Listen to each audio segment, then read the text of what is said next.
At 8:30 in the morning on Boxing Day, 2004, tourists watched in awe as the Indian Ocean vanished, revealing a deserted seabed littered with stranded fish. Some wandered closer, unaware of what was coming, but a handful recognized a warning sign older than memory.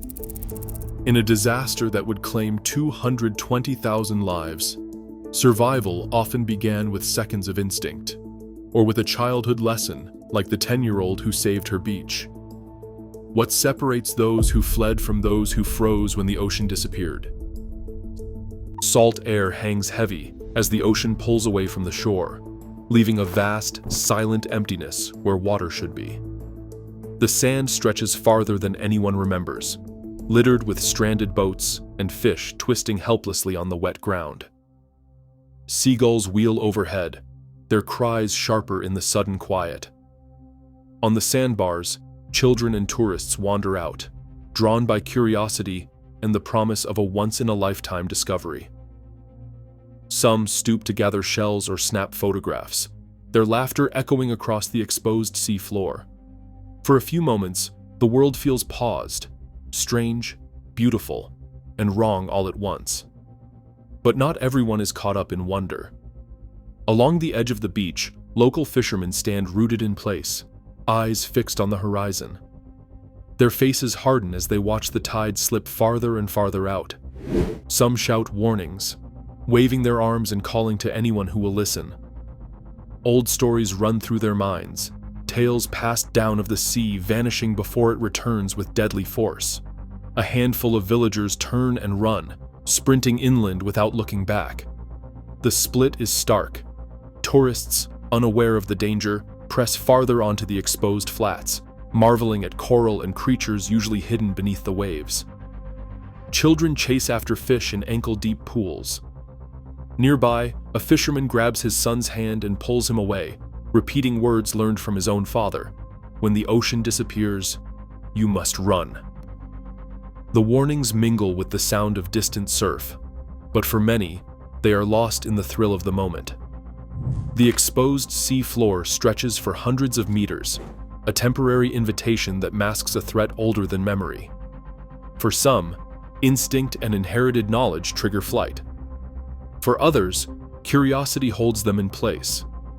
The pause before destruction is measured in heartbeats, as the world stands on the edge of disaster, waiting for the ocean to return. Tilly Smith stood on the sand at My Cow Beach, a 10-year-old who was certain of what she saw. The ocean had pulled away from the shore, leaving the seabed exposed and strange patterns swirling in the water. She remembered a lesson from her classroom in Surrey just 2 weeks earlier, her geography teacher talking about how the sea can vanish before a tsunami. Tilly watched the fizzing, bubbling water and felt fear settle in her chest. She turned to her parents and insisted again and again, "This is a tsunami." They needed to leave the beach, now.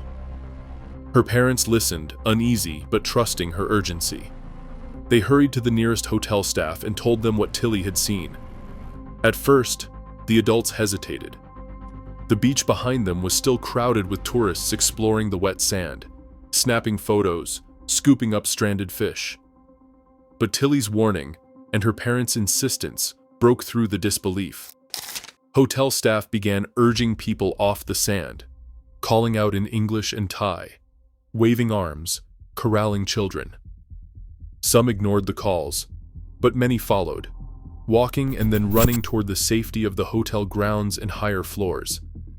In those minutes, the decision to act on a child's knowledge made all the difference. The wave struck soon after, swallowing the place where Tilly had stood. The area where she had played was left in ruins, but the group that had evacuated survived. Later, international media credited Tilly, her quick thinking and her memory of a simple classroom lesson, with saving approximately 100 lives that morning. The number is an estimate, but the impact is clear. In the chaos, a 10-year-old's voice, shaped by education, became the alarm that others heeded. The lesson she learned in school traveled with her across continents, and on that December morning, changed the fate of everyone who listened. Petra Nemkova woke to chaos as the wave crashed through her cow-lock bungalow, tearing the walls apart and sweeping everything into a violent torrent.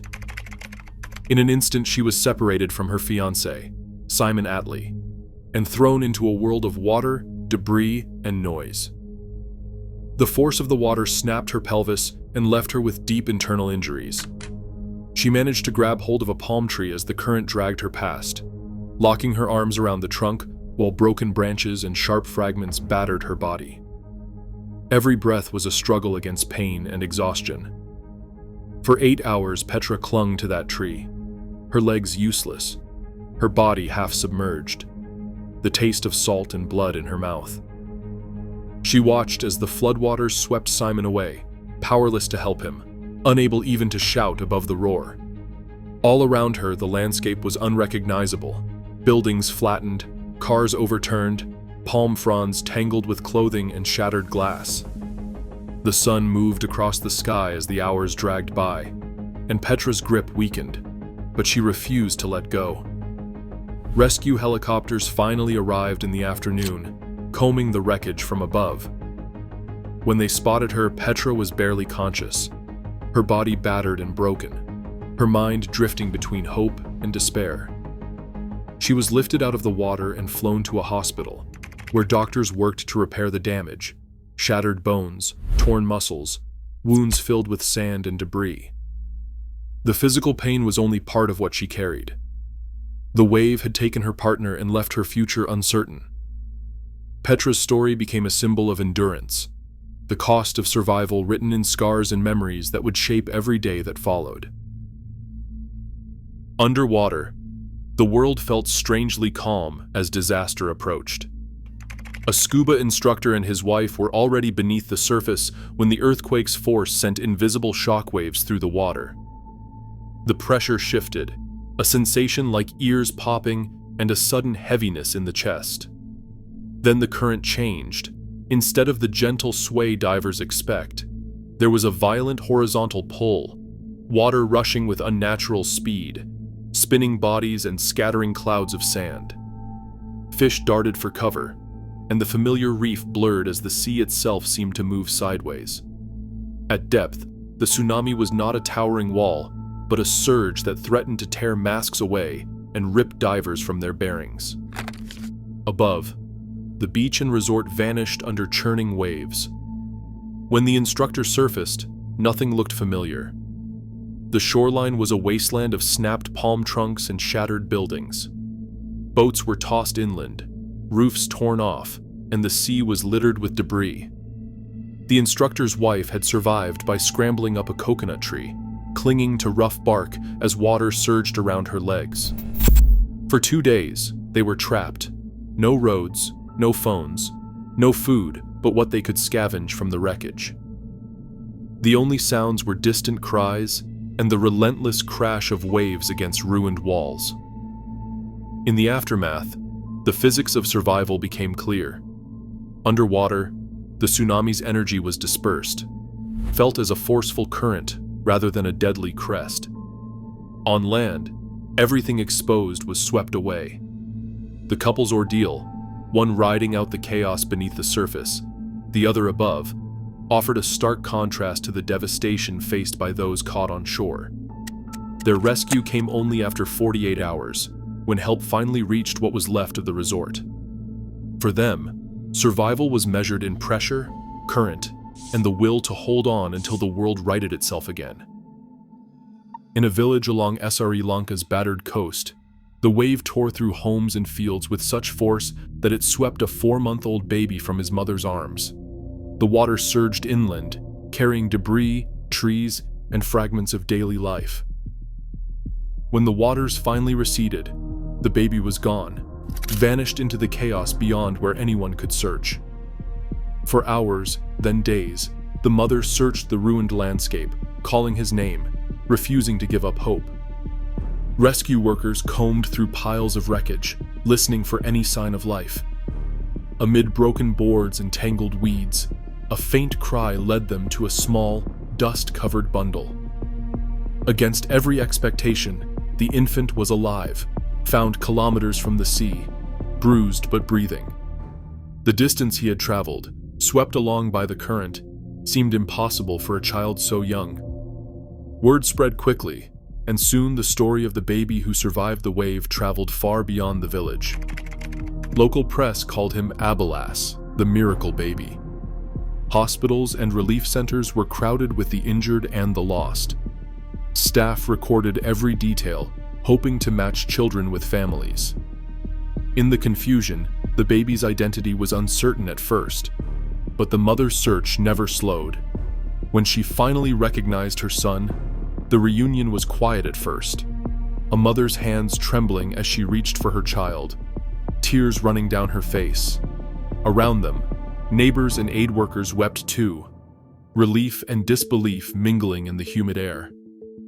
Abalas became a symbol of hope in a country mourning tens of thousands. His survival, carried inland by the same force that took so much, reminded people that even in disaster, life can be returned. The story of the miracle baby spread across Sri Lanka, a small light in the long shadow of loss. 3 Swedish siblings found themselves alone in the chaos, swept apart from their parents as the water surged inland. The youngest, just 3 years old, clung to a battered mattress that floated above the swirling debris. Salt water stung his eyes, but the mattress held, carrying him over broken roofs and tangled branches. Not far away, the middle child was stranded in the upper branches of a tree, lifted there by the force of the wave. She gripped the rough bark, her legs scraped and trembling, listening for any familiar voice over the rush of water and the cries of others nearby. Separated by the surge, each child faced the aftermath with only instinct and fragments of memory to guide them. The eldest, still a child himself, searched desperately for his siblings. When he spotted the mattress bobbing in the distance, he waded through knee-deep water, calling his brother's name until the little one reached out. Later, he found his sister in the tree, coaxing her down with quiet words and a steady hand. Together, the 3 siblings waited on higher ground, huddled against the wind and the unfamiliar silence that followed the flood.